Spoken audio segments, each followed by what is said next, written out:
በስመ አብ ወወልድ ወመንፈስ ቅዱስ አሐዱ አምላክ አሜን። ክቡራንን ክቡራትን ተኸታተልቲ መደብና ብሓደ ኣምላኽ ብዝኾነ ብኣብ ብወልድ ብመንፈስ ቅዱስ ስም ኣብ በቢዘለኹሞ ምሕረት ሰላም ፍቕርን ይብዛሓልኩም ብጥቕኒ ይሃበለይ። ሎማዓንቲ ብዛዕባ ሃዋርያት ሓምለ ሓሙሽተ ቅዱስ ጳውሎስ ወጴጥሮስ ንምንታይ ከም ዝኽበር ነገረ መለኮታዊ ምስጢሩን ክርስትያናዊ በዓሉን ምኽንያቱ ናባኹም ነብል ኢና እግዚኣብሔር ምሳኸም ይኹን ምሳና ኹኑ። ከም ዝፍለጥ ናይ ጾመ ሰነ መወዳእታ ሓምለ ሓሙሽተ እዩ። ኣብ ሓምለ ሓሙሽተ ወይም ሃዋርያት ኢልና ነብቕለሉ ሃዋርያት ዝፀምዎ ጾመ ሰነ መወዳእትኡ ሓምለ ሓሙሽተ ብናይ ቅዱስ ጳውሎስን ቅዱስ ጴጥሮስን ሰማዕትነት ዝተቐበልሉ ንምንታይ ክበዓል ክኢሉ ዝብል መሰረታዊ ሓሳብ ምርኣዩ ኣገዳሲ እዩ። እቲ ናይ መጀመርያ ቃል ድሕሪ መርዓዊ ዝተገብረ ተኣማንነት ንርኢ። ናይ መጀመርያ ናይ ሓምለ ሓሙሽተ መበገሲ መርዓዊ ምስ ዓረገ ሃዋርያት ዝገበርዎ ክርስትያናዊ ህይወትን ተግባርን እቲ ናይ መጀመርያ መሰረቱ እዩ። ናይ ሓዋርያ ናይ ሓምለ ሓሙሽተ እዚ ማለት እንታይ ማለት እዩ? ኣብ ወንጌል ቅዱስ ማቴዎስ ምዕራፍ 9 ቁፅሪ 15 ናይ ዮሃንስ ደቀ መዛሙርቲ ናብ ክርስቶስ መፂኦም ንሕናን ፈሪሳውያንን ጾም ንፀውም ኢና ደቀ መዛሙርትኻ ግን ኣይጾሙን ኢሎም ሓይቶሞ ነይሮም። ንጎይታና ኣምላኽና መድሓኒና ኢየሱስ ክርስቶስ ድሓር ጎይታና ኣምላኽና መድሓኒና ኢየሱስ ክርስቶስ ከመይ ኢልዎም ዓርኪ መርዑት መርዓዊ እናሃለወ ከመይ ገይሮም ክሓዝኑ ይኽእሉ? እንተኾነ ግን እቲ መርዓዊ ዝኸደሉ እዋን ክመፅእ እሞ እቲ መርዓዊ ምስ ከደ ሽዑ ክጾሙ እዮም ኢልዎም ነይሩ። በዚ መሰረት ጎይታና ኣምላኽና መድሓኒና ኢየሱስ ክርስቶስ ምስ ዓረገ መንፈስ ቅዱስ ምስ ወረዶም ናይ ሃዋርያት ናይ መጀመርያ ዝገበርዎ ስራሕ ተግባራዊ ክርስትና ሓደራት መርዓዊ ምሕላው እዩ። እሱ እንታይ ጾም ምጽዋም። ስለዚ ንሕና ክርስቶስ ስለ ዝኸደ ካብ ናይ ክርስቶሳዊ ህይወት እንፍለየሉ መንገዲ ምንም የለን። ንሱ ምእንታና ጾይሙ ኣርኣያና ኮይኑ ቤዛና ኮይኑ በጃና ኮይኑ መምህርና ኮይኑ ንሓ ድማ ናሃቱ ኣሰር ናሃቱ ፍነት ክንኽተል ከም እንኽእል ሓደራ መርዓዊ ዝሓለዉ ቅዱሳን ሃዋርያት ናይ ሃይማኖትና ናይ እምነትና መርኣያታት ጸይሞም ኣርዮምና እዮም። ስለዚ ናይ መንፈስ ቅዱስ ሓይሊ ምስ ወረዶም ናይ መንፈስ ቅዱስ ሃፍቲ ምስ ተቐበሉ መጀመርያ ዝገበሮ እንታይ ጾም ምጽዋም እዩ። ስለዚ ጾም ምጽዋም ናይ መንፈስ ቅዱስ ሓይሊ ምርካብ እዩ። ጾም ምጽዋም ክርስቶስ ኣነ ምስ ከድኩ ደቀ መዛሙርተይ ብዛምሃርክዎም ትምህርቲ መሰረት ክነብሩ እዮም፣ ክጾሙ ክጽልዩ ንዓይ ክመስሉ ብርሃነይ ኣነ ፀሓይ ብርሃን ንሶም ድማ ናሃተይ ብርሃን ዘንጸባርቑ ደቂ ክርስቶስ ክርስቲያን ክኾኑ እዮም ዝበሎ ትመርዓዊ ዝፍጽሙ እሙናት እዮም። ስለዚ ጾመ ሰነ ናይ ዝኣመነ ናይ ዝተኣመነ እዩ ማለት እዩ። ብዙሕ ግዜ ኣብ ባህሊ ጾመ ሰነ ናይ ዝሰኣነ ንብሎ ትኽክል ኣይኮነን። ወላ እውን ናይ ባዕሉ ዝኾነ ኣመፃፅኣ ምስ ሕርሻ ምስ ገባር ዝተሓዝ ተኾነ ኮይኑ ግን ናይ ዝሰኣነ ብዝብል እንርድኦ ርዲት ትኽክል ኣይኮነን። ንሕና ጾመ ሰነ በቲ መርዓዊ ዝኣመነ በቲ መርዓዊ ዝተኣመነ ዝተነገሮ ቃል ኣብ ተግባር ዝፍጽም ምዃኑ እንእመነሉ እዩ። ስለዚ ጾመ ሰነ ናይ ዝኣመነ ናይ ዝኣመነ ማለት ክርስቶስ ዝኣመነ ናይ ዝተኣመነ ማለት ብተግባር ዝተግበረ ማለት እዩ። ሃይማኖት ምእማንን ተኣማኒ ኮይንካ ምርካብን ዘጠቓልል ስለ ዝኾነ በዚ መሰረት ሃዋርያት ንኽንደይ ዝኣክል እዮም ጸይሞም ዝብል መሰረታዊ ሓሳብ ምርዳእ ሃልየና እዩ። ሃዋርያት ድሕሪ ጰራቅሊጦስ ሰሙን ምስ ተሓጐሱ ይብል ሰሙን ተሓጒሶም በቲ ህያብ እግዚኣብሔር በቲ ሽዑ ዝተበኽቦ ስብከት ናብቲ ማሕበር ክርስቶስ ብዝመጽዎ ኣብ ሓደ ስብከት 3,000 ሰባት ምእማን ማለት ብጣዕሚ ሓይሊ መንፈስ ቅዱስ ዘለዎ ብእግዚኣብሔር እሙን ኮይንካ ንዕኡ ተኸትልካ ትገብሮ ናይ ስብከተ ወንጌል ኣገልግሎት እዩ። ሎሚ ኣሽንኳይ ብሓደ ስብከት 3,000 ብ3,000 ስብከት እኮ ሓደ ሰብ ምምላስ ኣብ ዝኣበየና ግዜ። ስለዚ ንሰሙን ዝኾኑ ተሓጒሶም ይብል ኣብ መጽሓፈ ዲድስቅልያ የቐምጠልና ንጽር ኣቢሉ ዘቐምጠልና ድሕሪኡ ጾም ምስተሓጎሱ ካብ ሶኒ ጀሚሮም ን40 መዓልቲ እዮም ጸይሞም ሃዋርያት ን40 መዓልቲ እዚ ማለት እዩ እንታይ ይብል ኣብቲ መጽሓፍ ዘዲስክልያ ሙሴ ሕገ ኦሪት ንምርካብ ጽላት ሙሴ እንብላ ጽዮን ንምርካብ 40 መዓልቲ 40 ለይቲ ከም ጾመ ኩሉ ጎይታና መምህርና ኣምላኽና መድሓኒና ኢየሱስ ክርስቶስ ድማ ንቤዛና ንመርኣያና ኢሉ ዝገበሮ ኣብ ገዳመ ቆሮንቶስ ድማ 40 መዓልቲ 40 ለይቲ ከም ጾመ ከምኡ እውን ንሕና ኢሎም ን40 መዓልቲ ን40 ለይቲ ክንጸውም ኣለና ኢሎም ን40 መዓልቲ 40 ለይቲ እዮም ጸይሞም ብዙሕ ግዜ ጾም ክንብል ከለና ካብ ናይ ስዕረት ምግብታት ካብ ናይ ስዕረት ምግብታት ጥራይ ምቁጣብ ኣይኮነን ሃዋርያት ዘለዓለም ዓለም ህይወቶም ዝጾሙ እዮም ኢልካ ትወስድ ናይ ጾም ርዲእ ተረዲእና ማለት እንታይ እዩ ካብ ዓለም ፍትወት ካብ ዓለም ድሌት ዝተቆጠቡ ዝተኣለ እዮም ኩሉ ነገር ገዲፎም ወርቅን ብሩር የብልናን ዘለና ናይ ክርስቶስ ስም እናብሉ ዝነበሩ ሃፍቶም ክርስቶስ ገንዘቦም ክርስቶስ ተሓጓሶም ክርስቶስ ገይሮም ዝነበሩ ሃዋርያት ሓዋርያ እዮም በዚ መሰረት ን40 መዓልቲ እዮም ጸይሞም እዩ ድሕሪኡ ናብ መላእ ዓለም ከይዶም ቃል ወንጌል ህገ ወንጌል ክሰብኩ ክኢሎም ማለት እዩ ኮይኑ ግን ራይዎ እሳቶም ኣብ ከባቢ 34 ዓመተ ምህረት ከባቢ ማለት እዩ ኣብ ከባቢ 34 ዓመተ ምህረት ጸይሞሞ ሓምለ 5 ድማ ብምንታይና ንኽብሮ ናይ ቅዱስ ጳውሎስ ወይ ጴጥሮስ ሰማዕትነት እዚ ኣብ ክንደይ ዓመተ ምህረት ከባቢ ኣብ 67 ዓመተ ምህረት ከባቢ ማለት እዩ ታሪኽ ቤተክርስቲያን ከም ዝነግረና ኣብ 67 ዓመተ ምህረት ኣብ ዘመነ ንጉስ ኔሮን ብሰማዕትነት ዝዓረፈሉ እዋን ሓምለ 5 እዮም ክልቲኦም ቅዱስ ጳውሎስ ጴጥሮስ ብሓደ መዓልቲ ማለት እዩ ስለዚ እቲ ጾም ዝነበረ ኣብ 34 ዓመተ ምህረት እዩ እቲ ሰማዕትነት ድማ ኣብ 67 ከባቢ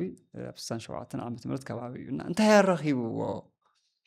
ንሶም ሃዋርያት ኣብ ዲስክልያ ከም ዝተቐምጥልና ን40 መዓልቲ እዮም ጸይሞም ንሕና ሕዚ ድሕሪ ጰራቅሊጦስ ዘሎ እዋን ክንጸውም ከለና ብፋሲካ ብዝኣተወሉ ትንሳኤ ብዝኣተወሉ መዓልቲ ስለ ዝውሰን ሓደ ግዜ ካብ 40 መዓልቲ ክነውሕ ይኽእል እዩ ሓደ ግዜ ድማ ካብ 40 መዓልቲ ብጣዕሚ ክቕንስ ይኽእል እዩ ኮይኑ ግን ጾመ ሰነ ናይ ጾመ ሰነ መወዳእታ ሓምለ 5 ሃዋርያት ቅዱስ ጳውሎስ ወጴጥሮስ ኢልና ንውድእ ማለት ንዛዝም ኮይኑ ግን ኣቦታት ንምንታይ እዮም ጾመ ሰነ ብሓምለ 5 ቅዱስ ጳውሎስ ወጴጥሮስ ክውዳእ ገይሮሞ ዝብል ግን መሰረታዊ ሓሳቡ እንታይ እቲ ካልኣይ ሓሳብ ናይ መጀመርያ ድሕሪ መርዓዊ ዝተኣመነ ኮይንካ ምርካብ ወሳኒ ምዃኑ ኢና ካብ ሓዋርያ እንመሃሮ ተኻልኣይ ድማ ካብ ጾም ናብ ሰማያዊ ድግስ ጾም ብሰማያዊ ድግስ ክኽንበት ክውዳእ ክዛዘብ መወዳእቱ ክጽብቕ ከም ዘለዎ ተኻልኣይ ነጥቢ እንመሃሮ እዩ እንታይ ማለት እዚ ጾም ማለት ሓዘን እዩ ጾም ማለት ምቁጣብ እዩ ካብ መባልዕቲ ጥራይ ኣይኮነን ጾም ካብ ፍትወት ስጋ ካብ ፍትወት ዓለም ርሒቅካ ካብ ሓጢኣት ርሒቅካ ብጽድቂ ብሕገ ወንጌል እትነብረሉ ህይወት እዩ ጾም ዝበሃል እቲ ብግዜ ዝግደብ ስለ ዝኾነ ጾም ካብ መባልዕቲ ናይ ስዕረት ንምገበሉ ብግዜ ክግደብ ይኽእል እቲ ግን ክርስቶስ ኣብ ልብና ተሓቲሙ ክርስቶስ ልብስና እዩ ልበስዎ ክርስቶስ ልበስዎ ከም ዝተባሃልና ክርስቶስ ለቢስና ንዕኡ መሲልና ንነብረሉ ህይወት እዩ ዓብይ ጾም ዝበሃል ክርስቲያን ኣብዛ ዓለም እዚ ክነብር ከሎ ክርስቶስ መሲሉ ሃዋርያት መሲሉ ክነብር ከሎ መወዳእቱ ሰማዕትነት እዩ በቃ ሰማዕትነት እዩ መወዳእቱ ሰማያዊ መርዓ እቲ መርዓዊ ናብ ዘለዎ ቦታ ኸድካ ሰማያዊ መርዓኻ ሰማያዊ ድግስኻ ትረክብ ኣብቲ ሰማያዊ ድግስ ኣብቲ ሰማያዊ መርዓ ተጸዊዕና ክዳና ሰውነትና ተሓጺብና ክዳና ተኸዲና እናኣትዎ ሰማያዊ ድግስ ንሕና መርዓት ዝተዋሃደና ክርስቶስ መርዓዊ ኮይንና እንነብረሉ ህይወት ሰማያዊ መርዓ ኣብኡ ምርካብ እዩ እዚ ማለት ድማ ብሞት ዝተኸንበተ ህይወት ማለት እዩ ብክርስቲያናዊ ሞት ኣብ ክርስትና ህይወት ናይ መወዳእታ መዛዘሚ ኣይኮነን ድሕሪ ሞት ዘሎ ህይወት ወነሴፎ ትንሳኤ ሙታን ወህይወተ ዘይመጽእ ለዓለመ ዓለም ንሕና ናይ ሙታን ትንሳኤ ተስፋ ንገብር ከምኡውን ድሕሪ ሞት ዘሎ ናይ ዘለዓለም ህይወት ተስፋ ንገብር ኢልና ንብሎ ምስ ክርስቶስ እንነብረሉ ህይወት ስለ ዝኾነ ቅዱስ ጳውሎስ ጴጥሮስ ኣብ ሓምለ 5 ብ67 ክሞቱ ከለው ወይ ድማ ሰማዕትነት ክረኽቡ ከለው ዝኸድዎ ናብቲ ሰማያዊ ድግስ እዩ ናብ ክርስቶስ ናብቲ ዝናፍቅዎ ናብቲ ንዕኡ ኢሎም ሕጉ ትእዛዙ ዋጋና ዓስምና ክበና እዩ ኣብዚ ምድሪ እዚ እንረኽቦ መከራ ስቃይ ኩሉ ብክርስቶስ ደሞዝና ክወሃበና ኢሎም ናብ ዝተኣመንዎ ዝኸድሉ ስለ ዝኾነ ኣብዛ ዓለም እዚ መከራ ስቃይ ምእንቲ ሃይማኖትና ኢልና ምእንቲ ሕግጋቱ ኢልና ንረኽቦ ነገር ደሞዝ ዘለዎ ሰማያዊ መርዓ ዘለዎ ሰማያዊ ድግስ ዘለዎ ካብ ጾም ህይወት ካብ ምግቢ ጥራይ ኣይኮነን ካብ ናይ ህይወት ሓቂ ህይወት ጽድቂ ህይወት ናብቲ ሰማያዊ ድግስ እንነብረሉ ህይወት ክኸውን ከም ዘለዎ ክንርዳእ ምእንታን ናይ ጾመ ሰነ መዛዘሚ ሓምላ 5 ሓዋርያ እንብሎ ሰማዕትነት ቅዱስ ጳውሎስን ቅዱስ ጴጥሮስን ክነኽብር ብኡ ክንዛዝም ዝገበሩ ቀንዲ ምክንያት እዚ እዩ እቲ ሳልሳይ እንምሃሮ ካብ ሓዋርያ ሳልሳይ ነጥቢ ዓንኳር ነጥቢ ካብ ሓዋርያ ካብ ሓምላ 5 እንምሃሮ ሰማዕትነት እዩ ብዙሕ ግዜ ሰማዕትነት ክበሃል ከሎ እንታይ ዝርዳእየና ሰይፊ ንክርስቶስ ኢልካ ምሟት ደምካ መፍሳስ ጥራይ ይመስለና ግን ኣይኮነን እንታይ ዳ እዩ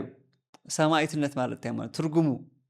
ሰማዕትነት ማለት ምስክርነት ማለት እዩ ሰማዕ ማለት ምስክር ኮነ ማለት እዩ ሰማዕትነት ማለት ምስክርነት ማለት እዩ ምእንተ ክርስቶስ ኢልና እንምስክሮ ተግባራዊ ህይወት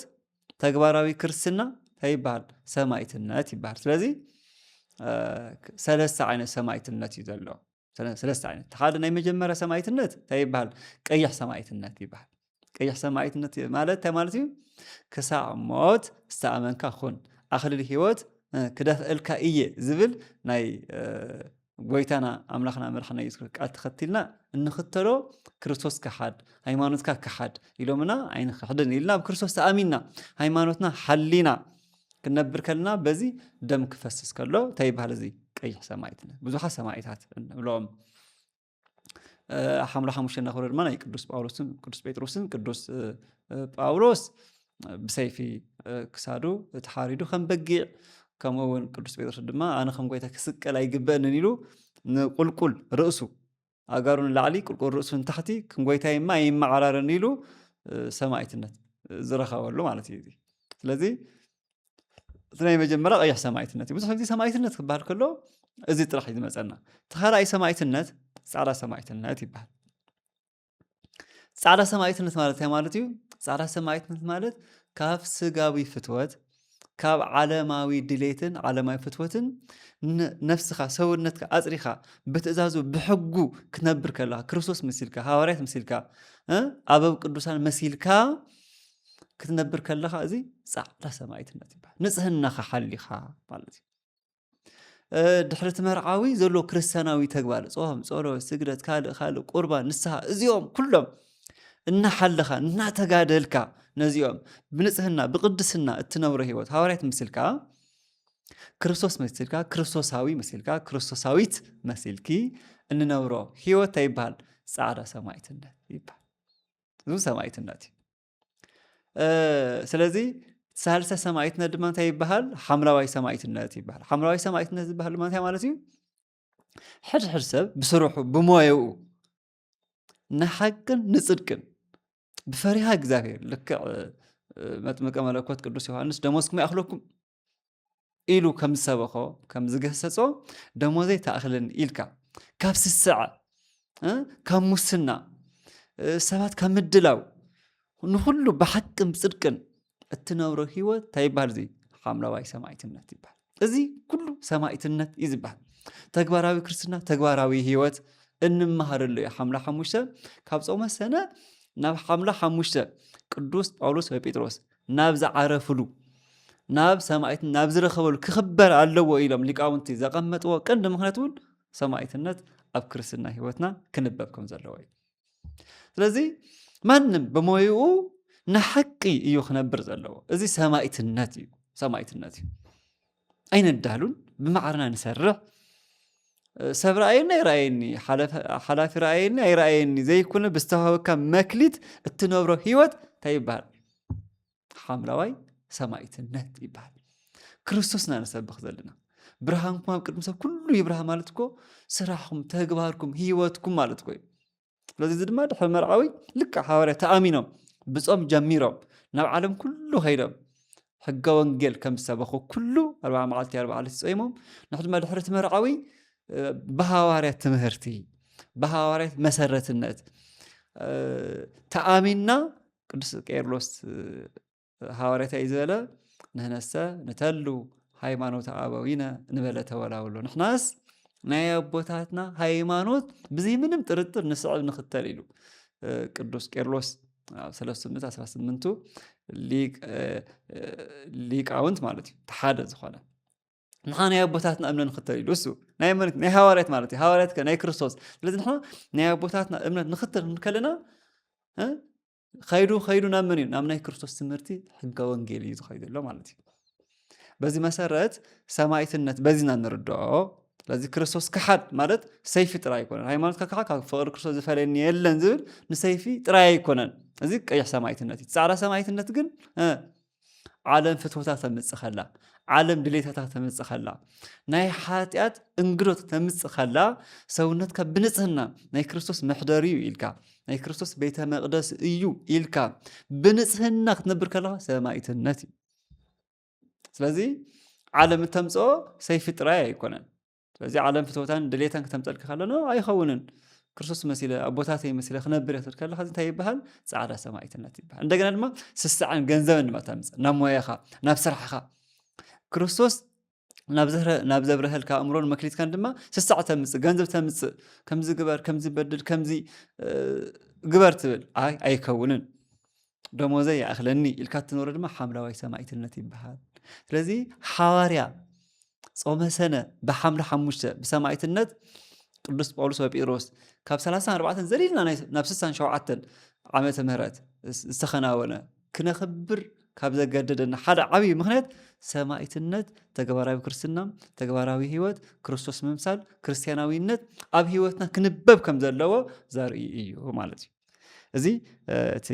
ሳልሳይ ነጥብና እዩ ተራባዓይ ነጥብና ካብ ሓዋርያ እንመሃሮታ እዩ ናይ ሓደራ ህይወት ምፍጻም ዝብል እዩ እንታይ እዩ እዚ ቅዱስ ጳውሎስን ቅዱስ ጴጥሮስን ክልቲኦም ቅዱስ ጴጥሮስ መምህረ ህዝቢ እዩ ዝበሃል ናይ ዝተገረዙ መምህር ኣብ መጀመርያ ከባቢ ዝተጸውዐ እዩ ጴጥሮስ ማለት ከውሒ እዩ ከውሒ እዩ ብግሪክ ጴጥሮስ ማለት ከውሒ ማለት እዩ ስለዚ ናይ ክርስቶስ መንነት ፈሊጡ ክርስቶስ መን ሰባት መን ይብሉኒ ኢሉ ክሓትት ከሎ ጎይታና ኣምላኽና መድሓና ኢየሱስ ክርስቶስ እዚ ይብሉኻ መጨረሻ ንስኹም መን ትብሉኒ ዝብል ሕቶ ናይ ቂሳርያ ዩኒቨርሲቲ ሕቶ ዝመለሰ ቅዱስ ጴጥሮስ ንስኻ ክርስቶስ ወዲ ሕያው እግዚአብሔር ኢኻ ኢሉ እና ንሕና ድማ ወዲ እግዚአብሔር ወልዲ ዋህድ ኢየሱስ ክርስቶስ ኢልና ብሃይማኖት ክንጸንዕ ከለና ንጴጥሮስ ንመስሎ ኣለና ማለት እና መጀመርያ ተጸዋዕ እዩ ጳውሎስ ድማ ጎይታ ምስ ዓረገ ድሕሪ 8 ዓመት ኣብ መወዳእታ ዝተጸውዐ ካብቶም ሰብዓና ክልተ ኣርድእቲ ሓደ እዩ ስለዚ ጳውሎስ ካብ ኣርድእቲ ቅዱስ ጳውሎስ ካብ ኣርድእቲ ቅዱስ ጴጥሮስ ድማ ሊቀ ሃዋርያት ካብ ሃዋርያት ናይ ክልቲኦም ብሓደ 5 ሓዋርያ ክንኽብር ከለና ክርስቶስ ንዝሾሞም ክርስቶስ ንዝሰዓብዎ ትምህርቶምን ህይወቶም ክንመስሎም ኢና ንዕኦም ሓደራኦም ከም ዝተዋጽኡ ኩሉ ንሶም ድማ ንዓና እስኻ ዘምሃርካዮም ትምህርቲ ሓደራ ኢሎም ዝሃቡና ክንስዕብ ኢና 5 ሓዋርያ እናበልና እናኽብሮ ማለት እዩ ስለዚ መጽሓፍ ቅዱስ ተሪእና ሕጂ ኣርድእትን ሃዋርያትን እዮም ጽሒፎም ሃዋርያት ማለት 12 ሃዋርያት ማለት እዩ ኣርድእቲ ማለት 72 ኣርድእቲ ማለት እዩ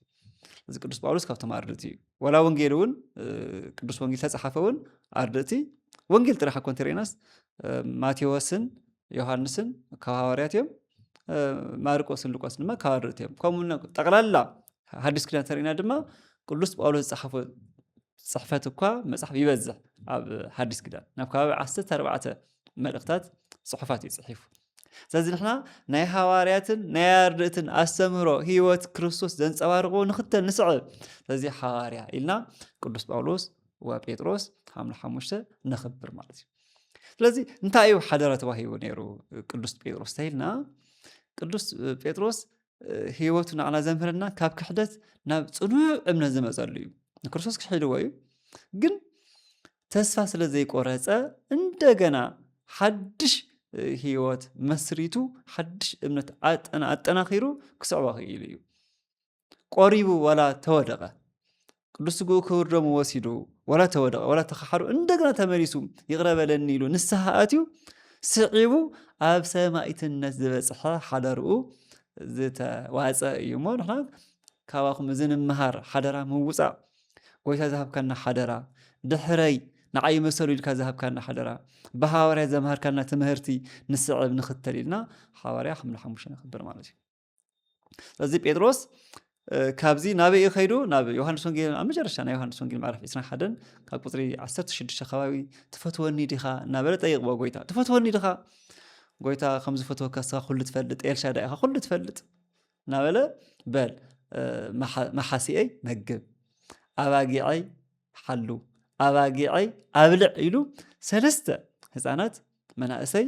ከምኡውን ዓበይቲ ሽማግለታት ክሕሉ ከም ዘለዎ እሞኻ ብሓደራነት ማለት ያ ማለት እዩ ኣባጊዐይ ኢሉ ሓደራ በሎ እምበር ኣባጊዕኻ ሓሉ ኣባጊዕ ሓሉ ኣይበሎ ሕጂ ኣቦታትና ብፍላይ ኣብ መሪሕነት ዘሎ ኣቦታትና ብሰማዕትነት ደረጃ ኣብ ማንም ይኹን ብስርሑ ሓቅን ፅድቅን ገይሩ ነቲ ትክክለኛ ተሓታቲ ምዃኑ ቅዱስ ዮሃንስ ኣፈወርቅ እንታይ ይብል ሓደ ንሓላፍነት ዝተሓረየ ዝተመረፀ ሰብ በዓል ስልጣን ይኹን ናይ ሃይማኖት መራሒ ኣብ ትሕቲ ሓዊ ምዃኑ ክፈልጥ ኣለዎ እዚ ማለት ንዝፈሰሰ ዘለላ ንብዓትን ንዝነጠበት ደምን ኣብ ቅድሚ ተሓቀኛ ፈራዲ ተሓታቲ እዩ ኢሉ ቅዱስ ዮሃንስ ኣፈወርቅ ተኻላይ ድማ ካብ ቅዱስ ጳውሎስ ድማ ኣብ ገብረ ሐዋርያት ምዕራፍ 9 ቁፅሪ 1 ጀሚርና ነንብብ ከለና ንክርስቲያን የሳድድ የሳቂ ስለ ዝነበረ ጎይታ ሓደ መዓልቲ ብርሃኑ ኣብሪሁ ገሲፅዎ ነይሩ ድሕሪ ትንሳኤኡ ድሕሪ ዕርገቱ እዩ ተመሊሱ ጳውሎስ ኣብ መወዳእታ ዝመፅእ ሃዋርያ ኢልና ኢና ካብቶም 72 ኣርድእቲ እቲ ናይ መጀመርያ እቲ ናይ መወዳእታ ጳውሎስ ወጴጥሮስ ንብሎ ስለዚ እንታይ ኢልዎ ነይሩ ንምንታይ ተሳድደኒ ኢልዎ ንምንታይ ተሳድደኒ ማለት ክርስቶስ እንታይ ማለት እዩ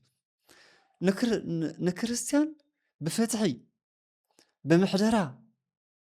ብሓደራነት ብሰማዕትነት ብዝተዋሃበና ሞያን ሓላፍነት ክነግርግዶ ተዘይኽኢልና ክነሳቅዮ ክነሳድዶ ክነብዕ እንተጌርናዮ ተሳድዱን ኣለኹም ፍትሒ ኣይሃብኩምን ኢሉ ጎይታ ክሓተና ከም ዝኽእል ዘርእየና እዩ እና ንምንታይ ተሳድደኒ ክብሎ ከሎ ንክርስቲያን ምስዳድ ንክርስቲያን ምንግልታዕ ንክርስቲያን ፍትሒ ዘይምሃብ ንሰብ ዘበለ ብሓፊያ ንሰብ ዘበለ ክርስቶስ ኣምላኽና እዩ ፈጣሪና እዩ ኣቦና እዩ ዘይኣምኑ ድማ ፈጣሪኦም ጥራይ ይኸውን ኣሎ ማለት እዩ ፈጣሪ ስለዝኾነ እና ምስዳድ ምንግልታዕ ምድላው ፍትሒ ዘይምሃብ ብሃይማኖት ስቃይ ምግባር ንክርስቶስ ምስቃይ ከምዚ ክርስቶስ ድማ ንጳውሎስ ንምንታይ ተሳድደኒ ኢሉ ዝበሎ ጳውሎስ ድማ እዚኣ ሓደራ ተኸቲሉ ተቐቢሉ ለካ ናይ ክርስቶስ ወንጌል ናይ ክርስቶስ ፍትሒ ርስዒ የዋህነት ሓለዋ ኣብ ልዕሊ ክርስቲያን ዘይምግባር ኣብ ልዕሊ ሰብ ዘይምግባር ማለት እግዚኣብሔር ምብዳል እዩ ከምዚ ቅዱስ በዓል መዝሙር ዳዊት ንዓኻ ጥራይ በደልኩ ከምቲ ቸርነትካ መሓረኒ ከም ዝበለ ንዓኻ በደልኩ ንሰብ ምብዳል ስለ ዝኾነ ማለት እዩ ስለዚ ዕለት ዘተሓሳስበኒ ናይ ቤተ ክርስቲያን ጉዳይ እዩ ኢሉ ንቤተ ክርስቲያን ከም ጳውሎስ ዝለፈዐ ከም ጳውሎስ ዝወረደ ዝደየበ የለን ስለዚ ሓደራና ተቐቢልና ናይ ክርስቶስ ሕጋ ወንጌል ናይ ክርስቶስ ህይወት ክንመስል ኣብዚ ምድሪ እዚ ክንነብር ከም ዘለና ሓዋርያ 5 ቅዱስ ጳውሎስ ወጴጥሮስ እነኽብረሉ ቀንዲ ምክንያት በዚ ምክንያት እዩ ናይ ጾም ወሰነ መወዳእታ 5 ሓዋርያ ክኸውን ዝተገብረ ናይ ሓደራ ህይወት ኣብዚ ምድሪ እዚ ናይ ሓደራ ህይወት ናይ ኮሽቆ ህይወት ናይ ግዝያዊ ህይወት ኣብ ምድሪ ኮይና ሰማያዊ ስንቅና ሰማያዊ ቤትና ናብ ሰማያዊ ኣቦና ንናፍቀሉ ህይወት ምዃኑ ዘርእየና እሞ ከዓ ሓላፍነት ተሓታትነት ሓደራነት ዝተዋሃበና ብዘርፍና ህይወትና ዝተዋሃበና ድማ ኣብ ቅድሚ ክርስቶስ ተሓተቲ ምዃንና ክርስቶስ ድማ ብምድሪ እውን ይኸፍሎ እዩ ብሰማይ እውን ይኸፍሎ እዩ ካብኡ ዘምልጥ ባል ሓደ እኳ የለን በዚ መሰረት እንነብሮ ህይወት ስለ ዝኾነ ናይ ሰነ ጾም መወዳእታ ናይ 34 ከባቢ ዓመተ ምህረት ጾም መዛዘም እዩ ናይ 67 ዓመተ ምህረት ፍጻመ ክኸውን ሓምለ 5 ኮይኑ ማለት እዩ እቲ ሓምሻይ ናይ መወዳእታን እንመሃሮ ካብ ሓዋርያ ሓምለ 5 ባህለ ሃይማኖት እዩ። ባህለ ሃይማኖት ማለት ኣብ መብዛሕትአን ከባቢታት ትግራይ ሓዋርያ እናተባሃለ ጭጉራፍ እዩ። መናእሰይ ህፃናት ጭጉራፍ እዮም። እዚ ባህለ ሃይማኖት ሒዝና ዝመፀና ኣቦታት ሊቃውንቲ እንታይ ኢሎም ዘምህሩና እዚ ጭጉራፍ ኣብ ሓዋርያ እነንትጎ ጭጉራፍ እነስምዖ ድምፂ ናይ ሃዋርያት ትምህርቲ ናይ ሃዋርያት ስብከት እዩ። በዓል መዝሙር ዳዊት ኣብ መዝሙር 19 ቁፅሪ 14 ቃላቶም ኣብ መላእ ወሰን ዓለም ኩሉ ኣብ ኩላ ምድሪ ወሰን ዓለም ኩሉ ተሰምዐ ኢሉ ኣብ መዝሙር ከም ዘቐመጦ ከምኡ እውን እቲ መርዓዊ ጎይታና ኣምላኽና መድሓኒና ኢየሱስ ክርስቶስ ክዓርግ ከሎ ናብ ሰማያት ኣብ ግብረ ሐዋርያት ምዕራፍ 9 ቁፅሪ 1 ከምዚ ኢልዎም ነይሩ። እንታይ ኢልዎም? ኣነ ክዓርግ እየ ክኸይድ እየ መንፈስ ቅዱስ ክወርደልኩም እዩ ሓይሊ ክትቕበሉ ኢኹም ክሳብ ወሰን ዓለም ኩሉ መሰኻኽረይ ክትኾኑ ኢኹም ዝበሎም ቃል በዚ ጭጉራፍ ይምሰል ማለት እዩ። እዚ ናይ ሃዋርያ ስብከት በፂሕና ኣሎ ሰሚዕና ኣለና መንግስቲ ሰማያት ቀሪባ ንስሓ እተው ዝብል ቃል ኣምላኽ ህያውን ንጹህን ዝገብር ቃል ኣምላኽ ቃል ስብከተ ወንጌል ሃዋርያት ሰሚዕና ኣለና ኢልና ኢና ባህላ ሃይማኖት ብጭጉራፍ መልክዑ እንሰምዖ እንፍጽሞ ማለት እዩ። ሓደ ግዜ እዚ ቃል ወንጌል ቅዱስ ስብከት ነቲ ሓቅን ጽድቅን መንገዲ ነቲ ሓጢኣት ስለ ዝኣሊ ነቲ ክፍኣት ነቲ ሙስና ነቲ ግዕዝይና ነቲ ክፉእ ምግባር ስጋ ምግባር ሂወት ስለ ዝግስጽ ቃል ወንጌል ብጣዕሚ ዘፍርሕ ማለት የንጽሐካ እዩ ውሽጥኻ ይነግረካ ሕሊናኻ እዩ ዝወቕሰካ ዝኸሰካ እሞ ሓደ ግዜ ጭጉራፍ ክንሰምዕ ካልና ኣብ ቅድሚኡ እንተኮይና ብፍላይ ንድንግጽ ኢና ንድንግጽ ቃል ወንጌል ድማ ንማንም ኣይፈርሕን ነቲ ሓሳዊ ነቲ መጣመሚ ነቲ ሓጢአተኛ ድማ ሓጥእ ተመለስ ኢሉ ዝግስጽ ስለ ዝኾነ ድንግጽ ንብል ኢና ቃል ወንጌል ሰምዕ ካልና ህሊናና ውቕስ የብለና እዩ ይነግረና እዩ ተመለስ። ስለዚ እዚ ባህላ ሃይማኖት ብኸምዚ ኣቦታትና ሊቃውንቲ ሓዋርያ እናተባሃለ ብጭጉራፍ እንሰምዖ ቃለ ወንጌል ክርስቶስ ናይ ሃዋርያት ስብከት ሓዋርያ እዩ ዝበሃል ናይ ሃዋርያ ስብከት ናይ ቅዱስ ጳውሎስ ወይ ጴጥሮስ ስብከት ከም ዝመፀና ሰሚዕና ድማ ውሽጥና መርሚርና ደንጊፅና